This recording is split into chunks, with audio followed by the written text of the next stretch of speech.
The weight of his own pain leaves him to gravity's mercy. My time is done.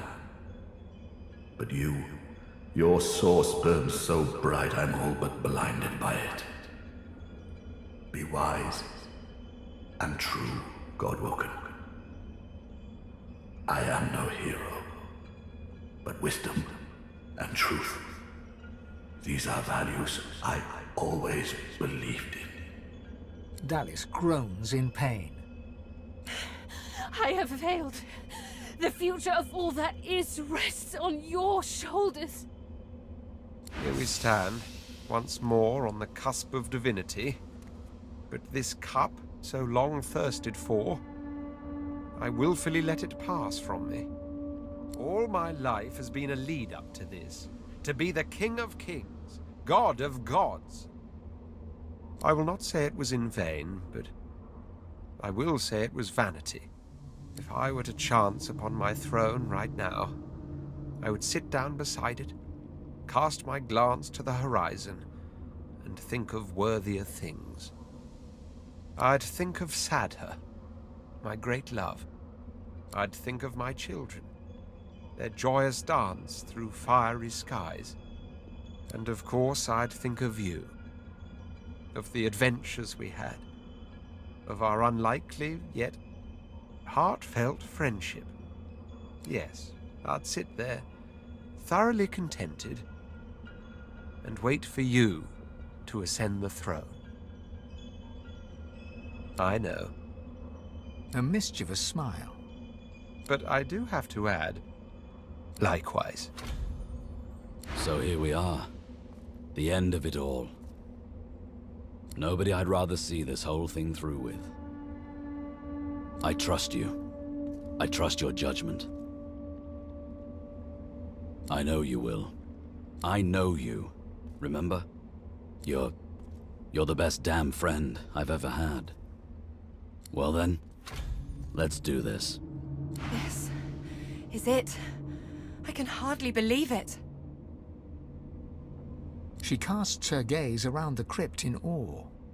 After everything we've been through, after everything we've seen, here we are.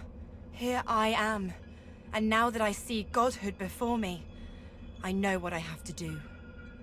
Chief, you need to ascend. There's no one I would trust with this responsibility but you. I know you'll do what needs to be done, what ought to be done. And I know you'll do it with style.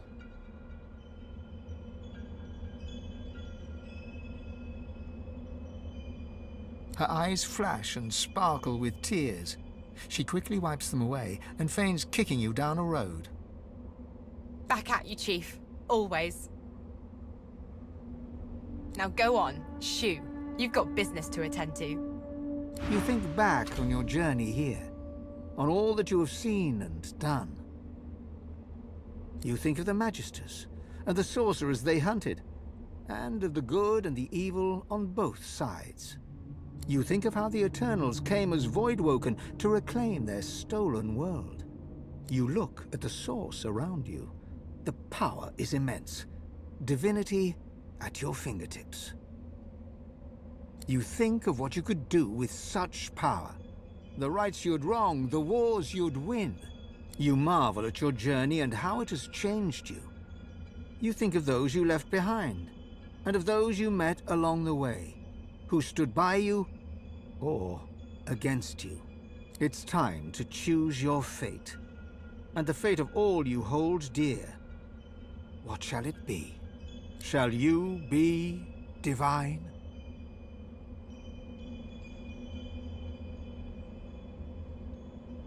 After all that you have been through, and all that you have done, all that you have become, the Aetheran lies in front of you. Divinity is yours to take, or to sacrifice. What you do next decides your own fate, and the future of the world. What shall you do with divinity?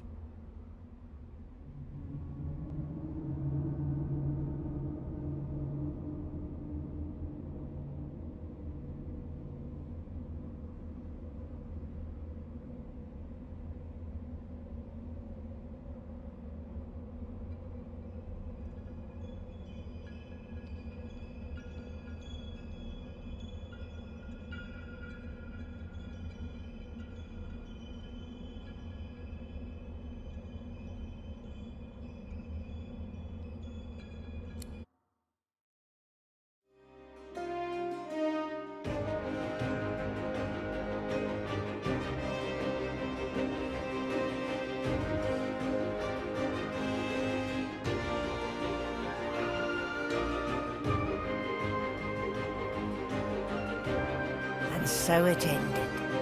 A tale that began with my own ill-fated attempt to rid the world of the Godwoken.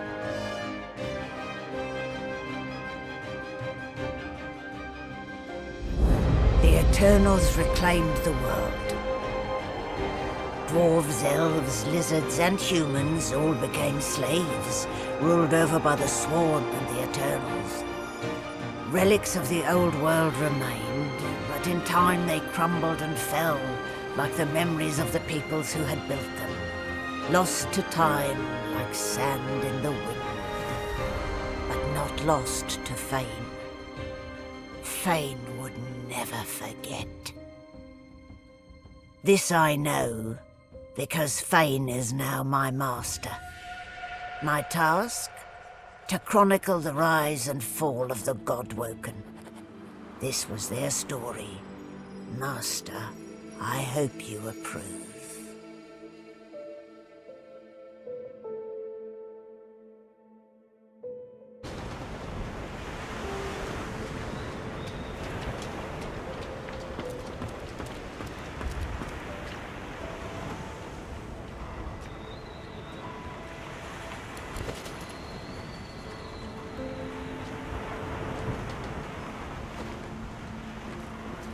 Melody stands tall and proud, sunlight sparkling off her mask.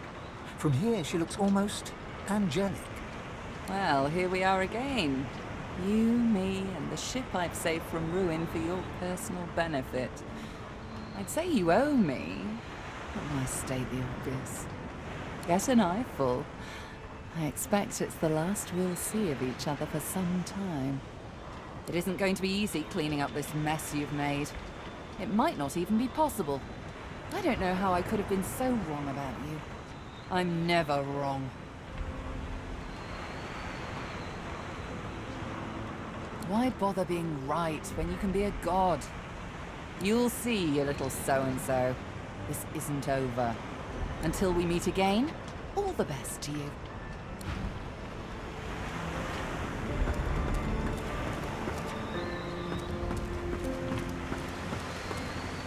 The world as we know it will soon come to an end, and welcome an undead wasteland in its stead. The day will come when you realize your mistake, and on that day you'll come crawling back to me in search of absolution. It will be the day we take up arms together once more. May it soon dawn.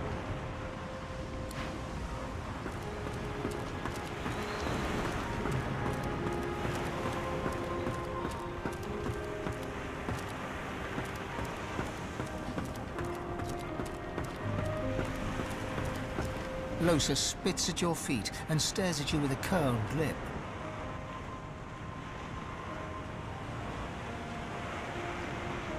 I can't believe I ever liked you. I can't believe I ever trusted you. I didn't escape one demon to serve another. You haven't seen the last of me, but you should wish you had.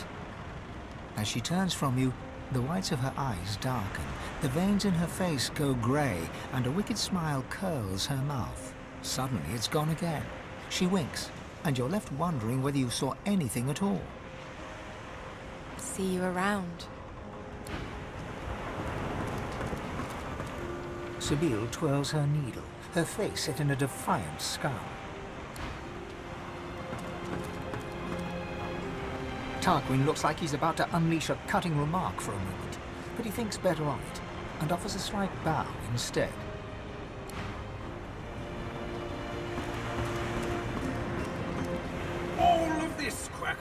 All of our struggle to save their stupid, bloody... We didn't rescue your barren land from the great Acorn to see it turned over to someone even worse than your damned people. I know, Quercus. I'm disappointed too. I thought we had found a true friend. But come, we've lost our shield, but we still have each other.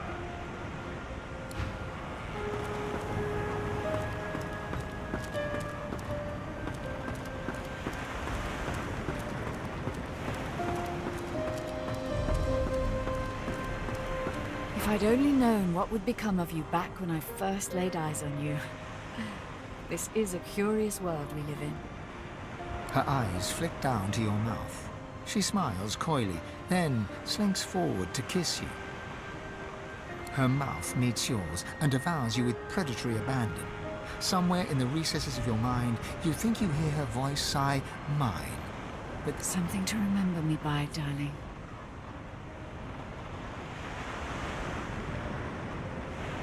Reform my ways. How adorable. No, I'm afraid I cannot escape who I am and what I've done. her eyes flick down to your mouth. She smiles coyly, then slinks forward to kiss you. Her mouth meets yours and devours you with predatory abandon.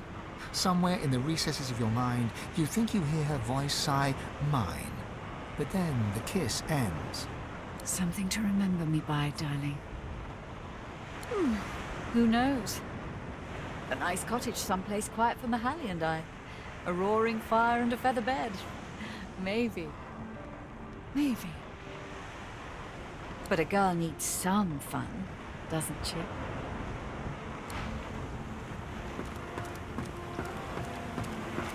Leave me alone, okay?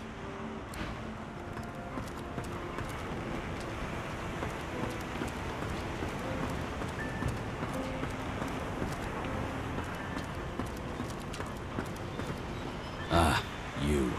Ifan folds his arms and steps back from you, as if your presence is infectious.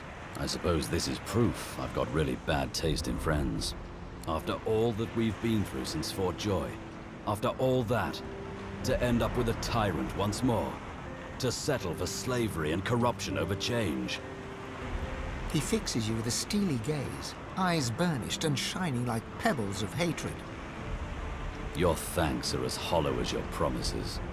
I intend to spend the remainder of my days seeking to undo what you have done.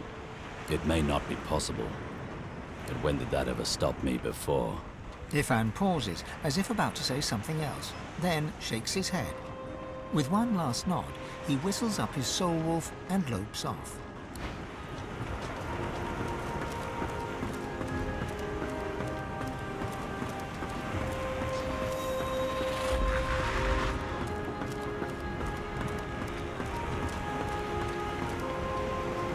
The flaming hatchling bounces and cheeps out of sheer excitement. Daddy! Daddy! Looky at me! It takes you a moment to realize the egg you've been carrying has hatched at long last. The chick trills contentedly and flaps its tiny feathers in recognition of its proud parent. It seems you've got a new mouth to feed. Daddy!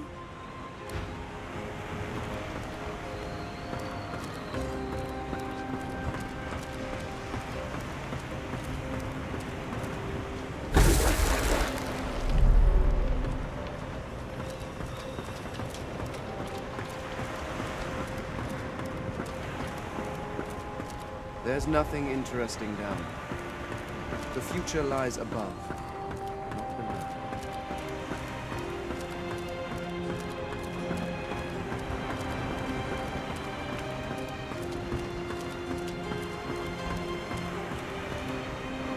I await but your word, Master.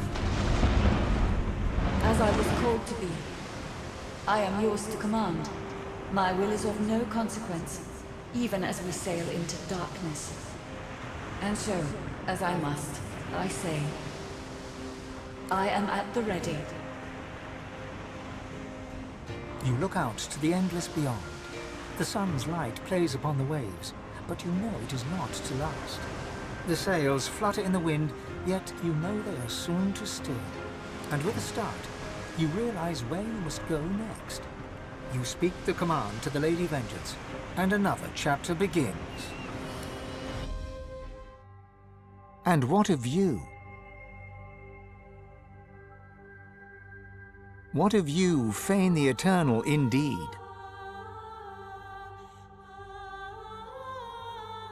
You were the key to it all.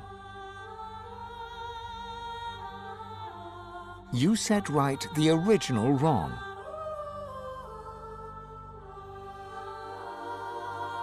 And the seven were punished for their transgression. Are you proud of all you achieved? Or are you ashamed of your sins?